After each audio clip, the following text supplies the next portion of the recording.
인내는 쓰지만 열매는 달다. 인내는 쓰지만 열매는 달다 라는 말이 있습니다. 여러분은 삶 속에서 얼마나 잘 참고 사십니까? 인내 잘 하고 계십니까? 인내는 참 어려운 것인데 인내는 성도의 귀한 덕목 중에 하나입니다. 참는 것은 대단히 손해를 보는 것 같지만 그러나 실상은 참는 것이 가장 위대한 일을 이룰 수 있는 힘이 됩니다. 그렇다면 어떤 사람이 잘 참을까요? 성질 좋은 사람이 잘 참습니까? 지혜로운 사람이 잘 참을까요? 지식이 풍부한 사람이 잘 참을 수 있겠습니까? 어떤 사람이 잘 참고 인내할 수 있는 사람일까요? 어떤 크리스천이 이런 시를 썼습니다. 눈도 귀도 입도 없는 나, 절룩거리는 나, 꿈틀거리는 나, 이제는 눈물밖에 없는 나. 지렁이가 되기 위해 28년이란 세월이 걸렸다. 야곱을 이기기 위해서 야곱의 환도뼈를 꺾으셔야 했던 주님, 그 주님은 오늘의 나를 위하여 지난 내 삶의 마디마디를 꺾어 놓으셨습니다. 야곱처럼 승산이 없는 주님과의 싸움을, 그 힘겨루는 싸움을 나는 어느덧 20여 년이나 해왔습니다. 나는 단지 오기였지만 주님은 그 이상의 인내로 나를 한결같이 기다려 주셨던 것입니다. 나를 위한 주님의 그 기다림과 오래 참으심을 생각하면 오히려 내 눈은 하염없는 눈물단지가 되고 맙니다. 매사에 잘 참는 것은 훌륭한 사람만이 가질 수 있는 인격인데 이 인격은 주님과의 관계성을 통해서만 길러질 수 있는 것입니다. 그래서 성경은 인내를 성령의 열매라고 말씀합니다. 성령 충만한 사람은 오래 참을 수 있다고 하시는 것입니다. 그렇습니다. 잘 참을 수 있는 인격은 많이 배우거나 똑똑한 사람에게서 기대되는 인격이 아닙니다. 오래 참을 수 있는 인격은 성령 충만한 사람에게서 나타나는 인격인 것이죠. 성령 충만하여 사랑이 풍성한 사람은 오래 참을 수 있습니다. 고린도전서 13장에 사랑을 말할 때에 사랑의 첫 번째가 무엇입니까? 사랑은 오래 참고 사랑은 온유하며 라고 시작합니다. 사랑의 첫 번째 덕목, 그것은 바로 오래 참는 것입니다. 우리는 서로 사랑하다 보면 항상 좋아서 상대방이 잘못한 것이 전혀 없기 때문에 사랑하는 것은 아닙니다. 사랑이란 서로 잘해야 하지만 잘못하는 경우도 서로에게 많은 것입니다. 그런데 진정한 사랑은 상대방이 기대 이상으로 늘 잘하기 때문에 사랑하는 것, 그것은 사랑이 아닙니다. 오히려 생각보다 잘못하고 마음에 들지 않고 때로는 나를 심히 화나게 하고 실망스럽게 할 때에도 그 부족함 때문에 더 도와주고 싶고 감싸주고 싶고 친절을 베풀어주고 오래 참아주는 것이 성숙된 사랑인 것입니다. 이 과정에서 가장 필요한 것이 참는 것이죠. 화가 나도 참고 실망스러워도 참고 답답해도 참고 억울해도 참, 이것이 바로 사랑인 것입니다. 이런 인격이 어디에서 온다고 합니까? 바로 성령 충만해서 오는 것이라고 말씀합니다. 오늘 본문은 형제들아 길이 참으라 라고 말씀합니다. 그렇다면 우리는 무엇을 참아야 하며 왜 참아야 하고 어떻게 참아야 하고 언제까지 참아야 하는 것일까요? 그리고 잘 참고 인내하는 성도들에게 하나님께서 약속하신 그 축복은 무엇이겠습니까? 본문 말씀을 살펴봅니다. 첫 번째 말씀은 주님께서 강림하시기까지 길이 참아야 합니다 하는 말씀입니다. 오늘 본문 7절 8절 함께 읽습니다. 시작. 그러므로 형제들아 주께서 강림하시기까지 길이 참으라. 보라 농부가 땅에서 나는 귀한 열매를 바라고 길이 참아 이른 비와 늦은 비를 기다리나니 너희도 길이 참고 마음을 굳건하게 하라. 주의 강림이 가까우니라. 아멘. 우리 크리스천들은 참고 참아야 하는데 무엇을 참고 언제까지 참아야 합니까? 본문에 길이 참으라 라는 그 단어는 마크로티메오라는 헬라어인데 길이 참다, 오래 참다 라는 뜻을 가졌습니다. 그렇다면 무엇을 향한 오래 참음, 무엇을 향한 길이 참음일까요? 첫째는 사람을 향해서, 두 번째는 상황과 사건에 대해서 길이 참는 것입니다. 야고보 사도가 이 글을 쓰실 당시 기독교인들은 로마 황제에 의해서 극심한 박해를 당하던 때입니다. 기독교인들은 말도 안 되는 누명을 뒤집어 써야만 했고 이해할 수도 없고 받아들일 수도 없는 억울한 상황을 많이 감수해야 했습니다. 로마의 도미티안 황제는 기독교를 심하게 박해한 황제이죠. 그는 천성적으로 잔인한 성격을 가졌다고 합니다.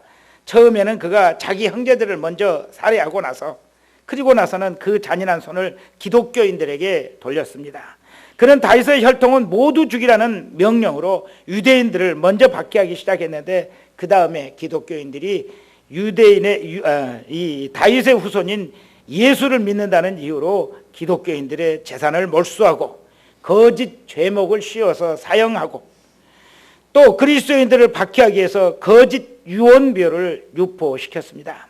큰 화제가 나면은 그 배우가 그리스도인들, 기독교인들이라 했고 지진이 나는 것도 기독교인들 때문이라고 했습니다. 홍수와 또 한파가 발생해도 다 기독교인 때문이라고 하면서 그 잘못을 한 기독교인을 고발하도록 유도하고 거짓 고발자들을 통해서 무자비한 박해를 가했던 것입니다. 추운 감옥에 감금하고 굶기기, 고문하기, 불에 지지기, 채찍질, 돌로 때림, 목매달기 등등 말로 할 수 없는 가혹행위를 자행했습니다. 기독교인들을 모아놓고 발갛게 담근 집게로 찝어서 쓰러뜨리고 웃는 이런 잔인함, 연약한 어린이들과 여인들을 야생 황소에게 던져주어서 황소에 뿔어 찢겨 죽임당하게 했습니다. 이렇게 잔인하게 죽이고 그리스도인의 친구들에게는 죽은 자의 시체조차 묻지 못하도록 금지했습니다. 이 기간 중에 가장 뛰어난 순교자, 그는 바울 사도의 아들이요 제자인 디모데가 있습니다. 그는 에베소 교회의 감독이었습니다. 당시 이교도들의 축제는 가면을 쓰고서 자기들이 믿는 섬기는 신의 형상으로 거리를 쏟아지는 것이었습니다. 디모데는 그리스도인들에게 이런 우상 숭배의 축제를 비난하고 그리스도인들에게 동조하지 말라고 설교했습니다. 이 때문에 디모데는 법정에 끌려갔고 거기서 곤봉에 맞아서 머리가 터져 죽었습니다. 이런 혼란과 잔혹한 박해 속에서 성도들은 도미티안 황제에 대해서 분노했고 이런 상황을 견디기가 너무너무 힘들었습니다. 슬픔과 분노, 좌절과 두려움이 엄습했던 것입니다. 이런 고통 가운데 처한 신자들에게 야고보 사도는 참고 길이 참으라 부르짖는 것입니다. 저는 솔직히 오늘날 우리가 사는 세상이 이렇게 무서운 세상 아닌 것에 대해서 감사를 드립니다. 정말 편안하게 예배드릴 수 있고 마음껏 찬송할 수 있는 오늘의 현실을 사랑하고 감사합니다. 우리에게 자유민주주의를 허락하여 주시고 성경 말씀대로 설교할 수 있는 이 대한민국을 주신 하나님께 감사를 드립니다. 그리고 만약 오늘날 우리가 사는 현실이 야고보 사도가 사셨던 그때처럼 위험스럽고 두려운 상황이었다면 저도 야고보 사도처럼 담대하게 참고 길이 참으라 형제들에게 설교할 수 있었을까 생각을 해봅니다. 솔직하게 자신이 없습니다. 참고 길이 참으라고 설교할 만한 그런 용기가 있는지 의심스럽습니다. 그렇지만 분명히 알 것은 알아야 합니다. 우리 크리스찬은 어떤 경우라도 악을 악으로 갚아서는 안 되는 사람들입니다. 비록 억울하게 당하는 한이 있더라도 끝까지 선을 잃지 않고 사랑을 버리지 않는 것이 우리 기독교인들입니다. 상대가 나에게 악한 마음과 악한 방법으로 접근한다 할지라도 우리는 끝까지 사랑과 선을 잃지 않는 것, 그것이 바로 우리 기독교인의 근본 정신인 것입니다. 그렇다면 언제까지 참아야 하는 것입니까? 성경은 주께서 강림하시기까지 길이 참으라, 주께서 강림하시기까지 참아야 한다 말씀하시고 있습니다. 그러면은 그러면서 농부의 예를 들고 있죠. 농부들이 어떻게 합니까? 귀한 열매를 얻기 위해서 참고 기다립니다. 이른 비와 늦은 비를 기다리며 참고 인내한다고 합니다. 성지에는 1년에 2차례의 비가 오죠. 이런 비는 11월 말부터 다음해 2월 초까지 3개월 동안 내리는 비인데 꽤 많은 비가 오는 것입니다. 그들은 10월 중순부터 11월 초까지 밭에 씨를 뿌리고, 그러면 하나님께서 11월부터 이른 비를 주셔서 싹이 트고 자라게 해주시는 것입니다. 늦은 비는 4월 5월경에 내리는 비입니다. 이 비는 추수 전에 오는 비인데 짧기도 하고 또 조금밖에 오지 않습니다. 그렇지만 이 비가 내려서 곡식의 알곡이 잘 여물도록 도와주는 것입니다. 농부들은 밭에 나가 일을 열심히 하면서 이 이른 비와 늦은 비를 기다립니다. 농부들은 좋은 열매를 먹기 위해 참고 인내하는 것입니다. 그런데 우리 크리스찬들은 왜 기다려야 합니까? 농사를 짓지도 않는데 뭘 기다립니까? 하나님의 구원의 결실을 기다리는 것입니다. 우리가 모든 박해를 잘 참고 기다리고 어떤 악한 사람들이라도 대적하지 않고 미워하지 않고 비난하지 않고 선행과 사랑으로 대응하며 기다릴 때에 하나님은 우리를 천국의 알곡으로 추수하실 수 있습니다. 그래서 우리는 주께서 강림하시기까지 길이 참고 기다리는 것입니다. 주께서 언제 강림하십니까? 8절에 보니 주의 강림이 가까우니라 말씀하고 있습니다. 야고보 사도가 이 말씀을 하신 것은 지금으로부터 약 2000년 전이죠. 그런데 지금까지 주님께서 강림하지 않으셨습니다. 그렇다면 사도가 말씀한 강림이 가깝다는 말은 거짓일까요? 엉터리를 잘못 말한 것입니까? 알지도 못하면서 무책임하게 내뱉어버린 말일까요? 그렇지 않습니다. 주님의 강림은 어느 때나 우리에게 늘 가까이 있는 것입니다. 사도 바울도 이렇게 말씀하셨죠. 우리 로마서 13장 11절 말씀 함께 읽습니다. 시작. 또한 너희가 이 시기를 알거니와 자다가 깰 때가 벌써 되었으니 이는 이제 우리의 구원이 처음 믿을 때보다 가까웠음이라. 또 요한 사도도 이렇게 증언했죠. 요한계시록 22장 20절 함께 있습니다. 시작. 이것들을 증언하신 이가 이르시되 내가 진실로 속히 오리라 하시거늘 아멘. 주 예수여 오시옵소서. 모든 사도들뿐만 아니라 예수님께서도 속히 오실 것을 말씀하셨습니다. 그렇다면 어떻게 된 것입니까? 그것은 반드시 오실 것을 믿고 실망하지 말라는 말씀입니다. 이거는 수학적으로 계산하는 말씀이 아니고 하나님 주님은 반드시 꼭 오신다는 약속이고, 그리고 그것을 기다리며 인내하라는 가르침인 것입니다. 그리고 주님은 반드시 오십니다. 사랑하는 여러분, 주님의 재림신앙을 어떻게 받고 계십니까? 어떤 주부, 여자분께서 이런 글을 우리에게 남겨주셨습니다. 요즘 하늘의 구름들을 유심히 쳐다보게 됩니다. 뭔지 모르게 예사롭지 않게 느껴지는 구름의 형상들을 보면 천국이 바로 눈앞에 다가온 듯 느껴져 가슴이 뜁니다. 오늘도 마트에 갔다가 정류장에서 버스를 기다리면서 문득 하늘을 올려다보다가 마치 천국에 있는 성과 같은 그림자가 비치는 듯한 구름을 보고 헉 하고 놀랬죠. 너무나 오랫동안 떨어져 지내던 부모가 돌아온다는 소식을 듣고 자녀가 그 날만을 손꼽아 간절히 기다리듯이 주님 다시 오실 날이 얼마나 남지 않았다 하니 구름 하나만 봐도 바람에 나뭇가지들이 요동을 쳐도 내 사랑하는 주님 이제 오시려나 라는 생각에 눈물이 그렁그렁하게 됩니다. 딸아이 낮잠 깬 후에 여느 때처럼 어부발을 하고 집안을 천천히 돌면서 찬양을 부릅니다. 주님 다시 오실 때까지 나는 이 길을 가리라. 좁은 길 좁은 문 나의 십자가 지고 나의 가는 이 길 끝에서 나는 주님을 보리라. 영광의 내 주님 나를 맞아주시리. 여러 찬양을 부르는데 눈물이 뿜어져 나오면서 아이를 업고 엉엉 울며 방언으로 기도하게 되었습니다. 방언으로 기도하는 가운데 잃어버린 영혼들, 준비되지 못한 영혼들에 대한 아픔이 느껴져 더욱더 눈물이 납니다. 그렇게 잠깐 기도하다가 아이를 내려놓고 눈물을 닦으며 주님의 뜻을 이루어 주시옵소서라고 말하는 순간 맑은 하늘에서 갑자기 우르릉 쿵 소리가 납니다.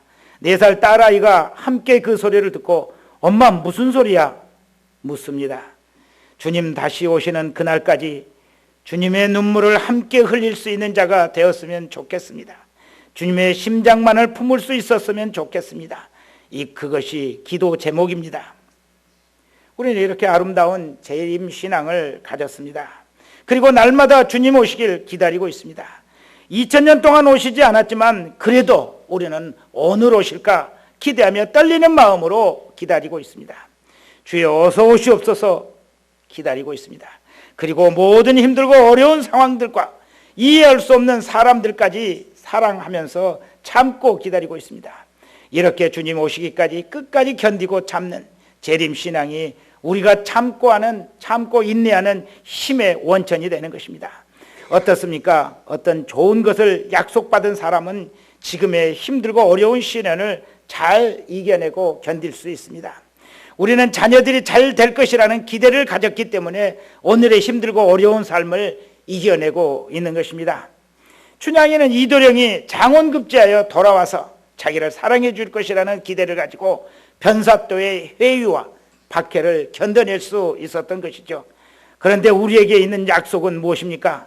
우리의 신랑 되신 예수께서 천국의 권세를 가지고 구름 타시고 재림하셔서 우리를 천국으로 인도하여 영생하도록 하나님의 영광 가운데 인도하시겠다는 약속을 가졌습니다. 그래서 잔인한 폭군의 무서운 박해에도 참을 수 있는 것입니다. 온갖 잔악무도한 위협에도 견뎌내며 승리할 수 있는 것입니다. 하늘에서 주님의 재림하신다는 선포가 있고 하나님의 나팔 소리가 천지를 진동하게 될 것입니다. 그때 우리는 주님께서 구름 타고 오시는 놀라운 광경을 목도할 것이며, 그리고 나팔 소리가 울릴 때에 천사장이 천국 백성들의 이름을 호명하게 될 것입니다. 그때 우리는 내 이름 소리를 듣고 공중으로 올라가 그 공중에서 주님을 맞이하게 되는 것입니다. 우리는 이 신앙을 가지고 이 땅에서의 모든 아픔과 괴로움, 부당함과 억울함을 다 이겨내는 것입니다. 네, 주님께서 나를 부르실 그때를 바라보면서 오늘 인내하고 승리하는 성도들 되시길 간절히 축원합니다. 두 번째 보는 말씀은 서로 원망하지 말고 심판의 주를 바라보아야 합니다 하는 말씀이죠. 9절 10절 함께 읽습니다. 시작. 형제들아 서로 원망하지 말라.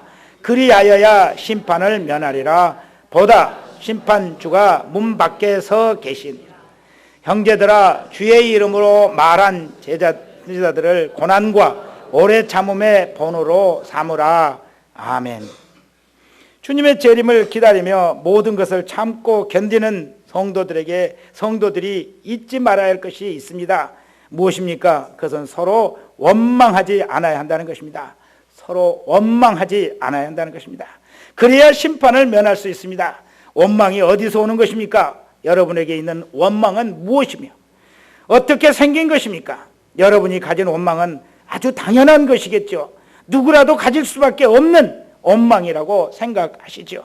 그런데 성경은 그 원인과 이유를 말씀하시지 않고 서로 원망하지 말라 말씀하십니다. 그리하여야 심판을 면하리라 말씀하십니다. 내가 가진 원망은 아주 당연한 것인데, 아니 그 원망마저도 하지 말라고요, 이렇게 항변하시고 싶으시죠. 그런데 성경은 모든 일을 원망과 시비가 없이 하라 말씀하시고 있습니다. 이스라엘 백성들은 광야에서 모세를 향하여 원망했었죠. 그런데 하나님은 그 원망이 하나님을 향하는 원망이라고 말씀하시며, 원망하는 그들은 모두 광야에서 죽게 될 것이라 말씀하셨습니다. 민수기 14장 26절부터 우리 함께 읽습니다. 시작.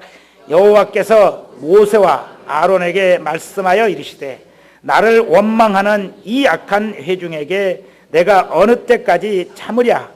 이스라엘 자손이 나를 향하여 원망하는 바 그 원망하는 말을 내가 들었노라. 그들에게 이르기를, 여호와의 말씀에 내 삶을 두고 맹세하노라. 너희 말이 내 귀에 들린 대로 내가 너희에게 행하리니 너희 시체가 이 광야에 엎드러질 것이라. 너희 중에서 20세 이상으로서 계수된 자 곧 나를 원망한 자 전부가 여분네의 아들 갈렙과 눈의 아들 여호수아 외에는 내가 맹세하여 너희에게 살게 하리라. 한 땅에 결단코 들어가지 못하리라. 하나님은 우리에게 원망하지 말라 하십니다. 그 원망이 곧 하나님을 향한 것이라고 말씀합니다. 우리 신앙인들은 누구를 원망하는 것, 그것은 현실에 대한 불만이요, 그것은 곧 하나님을 향한 원망이 된다는 것입니다. 그리고 하나님을 원망하는 것은 우리의 큰 죄가 되는 것이고 그 죄는 형벌을 면할 수 없다는 것입니다. 그래서 하나님께서 인정을 받는 선지자들은 이런 어떤 어려움 속에서도 절대 원망하지를 않았습니다. 불평하지 않았습니다. 아브라함은 하나님의 부르심을 받았고 75세에야 아들에 대한, 자손에 대한 약속을 받았습니다. 그런데 100세가 될 때까지 아들을 주시지 않았습니다. 그리고 겨우 100세가 되어서 이삭 하나를 얻었습니다. 그는 다 늙어 자식을 생산할 수 없는 처지가 되어도 자식이 없다고 원망하지 않았습니다. 하나님께서 약속을 하신 것을 꼭 이루실 것을 믿었기 때문입니다. 또 다니엘은 10대의 어린 소년으로 포로가 되어 조국을 잃어버리고 바벨론으로 끌려갔습니다. 거기서 하나님의 큰 은총으로 총리의 자리에 이르게 되죠. 그는 왕이 바뀌고 나라가 바뀌도록 무려 60년 동안이나 총리로 살았습니다. 그러면서도 그는 믿음을 잃지 않았습니다. 70이 넘었을 때에 다리오 왕을 섬기게 되었는데, 다리오 왕은 30일 동안 왕 외에 다른 신에게 기도하는 자가 있으면 사자굴에 던지겠다고 공포했습니다. 다니엘은 이것을 알면서도 늘 하던 대로 예루살렘을 향한 창문을 열어놓고 하루에 3번씩 기도를 했습니다. 다니엘은 곧 들통날 사자굴에 던져지고 말았죠. 아니, 전능하신 하나님께 그렇게 충성스러운 종에게 어떻게 그 나이에, 70이 넘은 나이에 사자굴에 던져지게 하신단 말입니까? 그래도 다니엘은 그때에도 원망하지 않았습니다. 그 억울하고 죽음의 공포가 몰려드는 상황에서도 원망하지 않은 다니엘을 하나님께서 어떻게 하셨습니까? 구해주셨습니다. 배고픈 수많은 사자들의 입을 다 막으시고 다니엘을 해치지 못하게 하셨습니다. 이렇게 믿음의 선지자들은 그런 고난 중에도 오래 참음으로 승리하여 우리에게 믿음의 변을 보여주신 것입니다. 우리도 그래야 합니다. 우리가 생각하기에는 내 원망이 지극히 당연한 것이고 그래야만 하는 것처럼 생각되어도 하나님께서 기뻐하시지 않는 그 원망을 버려야 하는 것입니다. 하지 말아야 하는 것입니다. 고난 중에도 즐거워하며 감사함으로 승리하는 믿음, 그 믿음을 가지시길 간절히 축원합니다. 세 번째 보는 말씀은 주님은 인내하는 자에게 복을 주십니다 하는 말씀.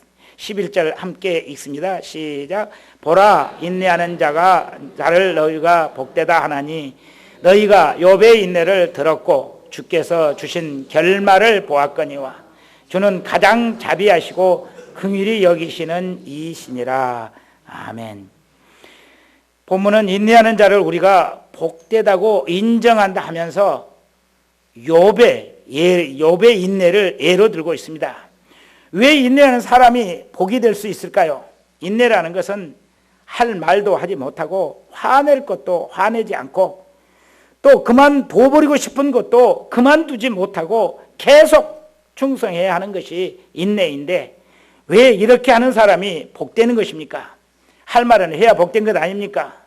화낼 때는 화를 내야 병도 안 걸리고 복이 되는 거 아닐까요? 하기 싫고 그만둬버리고 싶은 것은 당장 때려치워야 내게 복이 되는 것 아닐까요? 그런데 왜 참고 인내하는 사람이 복되다고 하는 것입니까? 여러분, 욥에 대해서 잘 알고 계십니까? 욥은 시편 바로 앞에 있는 욥기에 나오는 중심 인물입니다. 욥은 우스 땅, 지금의 사해 동남쪽 요르단 북쪽 지방에 해당되는 곳에 살고 있었습니다. 그런데 성경은 그를 소개하기를 우리 함께 읽겠습니다. 시작. 우수 땅에 욥이라 불리는 사람이 있었는데 그 사람은 온전하고 정직하여 하나님을 경외하며 악에서 떠난 자더라. 그에게 아들 7과 딸 셋이 태어나니라. 그의 소유물은 양이 7,000마리요 낙타가 3,000마리요 소가 500결이요 암나귀가 500마리며 종도 많이 있었으니 이 사람은 동방 사람 중에 가장 훌륭한 자라. 그의 아들들이 자기 생일에 각각 자기의 집에서 잔치를 베풀고 그의 누이 3명도 청하여 함께 먹고 마시더라. 그들이 차례대로 잔치를 받으면 욥이 그들을 불러다가 성결하게 하되 아침에 일어나서 그들의 명수대로 번제를 드렸으니 이는 욥이 말하기를 혹시 내 아들들이 죄를 범하여 마음으로 하나님을 욕되게 하였을까 함이라. 욥의 행위가 항상 이러하였더라. 아멘. 욥은 하나님을 경외하면서 악에서 떠난 사람이었고 동방 사람 중에서는 가장 큰 부자였고 훌륭한 사람이었습니다. 욥은 자신뿐만 아니라 자녀들까지 하나님께 죄를 범하지 않게 하려고 노력을 했고 또 죄를 지었을까 염려가 되어 잔치 후에는 항상 그 명수대로 번제를 드렸습니다. 이렇게 신앙적으로나 물질적으로나 또 인격적으로나 아주 뛰어난 인물이 욥이라는 사람인데 그에게 큰 환난이 닥쳤습니다. 사탄의 흉계로 하루아침에 자녀들이 다 죽었고 모든 재산이 다 날아가 버렸습니다. 그리고 그의 몸에는 발바닥에서부터 정수리까지 종기가 나서 견딜 수 없게 되었습니다. 그는 거지 중에 상거지가 되었고 온몸이 가려워서 질그릇 조각으로 몸을 긁었고 그래서 피가 났습니다. 보다 못한 아내가 욥에게 그 정도 되었으면 하나님을 욕하고 죽으라 조롱을 합니다. 그러나 욥은 내가 모태에서 알몸으로 나왔은즉 또한 알몸으로 돌아가올지라.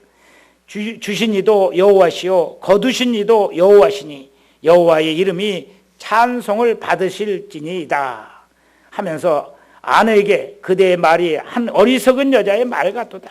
우리가 하나님께 복을 받았은즉 화도 받지 아니하겠느냐 하면서 하나님을 절대로 원망하지 않았습니다. 그 원통함과 아픔을 참고 인내하는 신앙을 지켜낸 것입니다. 그러자 하나님께서 욥에게 어떻게 하셨습니까? 우리 함께 있습니다. 시작. 여호와께서 욥의 말년에 욥에게 처음보다 더 복을 주시니 그가 양 14,000과 낙타 6,000과 소 1,000결이와 암나귀 1,000을 두었고 또 셋을 두었으며 그가 첫째 딸은 여미마라 이름하였고 둘째 딸은 굿시아라 이름하였고 셋째 딸은 게렌 합법이라 두었으니 모든 땅에서 욥의 딸처럼 아리따운 여자가 없었더라. 그들의 아버지가 그들에게 그들의 오라비들처럼 기업을 주었더라. 아멘. 하나님은 어떤 분이십니까? 가장 자비하시고 긍휼히 여기실 자를 긍휼히 여기시는 은혜의 하나님이십니다.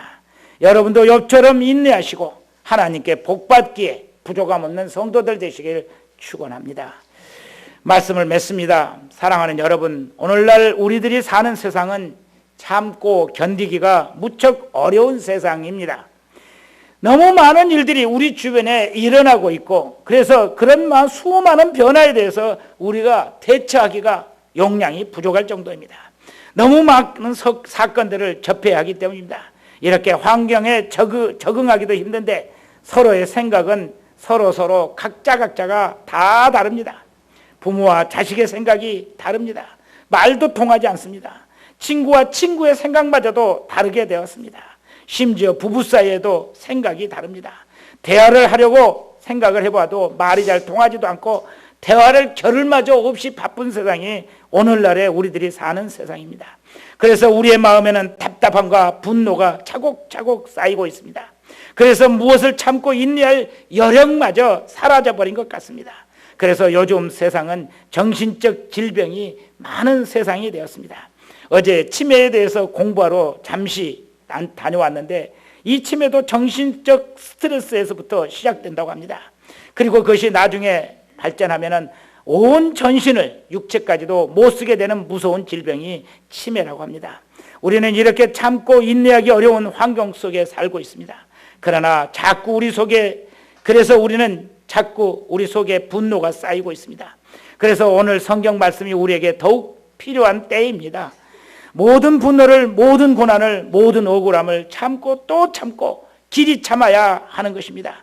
그런데 우리에게 이 엄청난 소망이, 우리에게는 엄청난 소망이 하나 기다리고 있습니다. 그것은 바로 재림하실 신랑 예수님을 만나게 될 것이라는 소망입니다.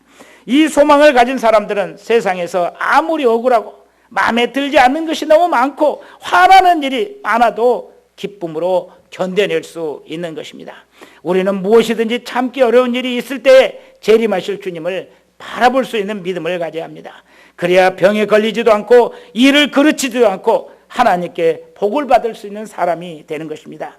주님의 재림을 간절한 소망으로 바라보며 참고 또 참고 길이 참아서 승리하고자 하시는 여러분에게 하나님의 은총이 더욱 풍성하시길 간절히 축원합니다.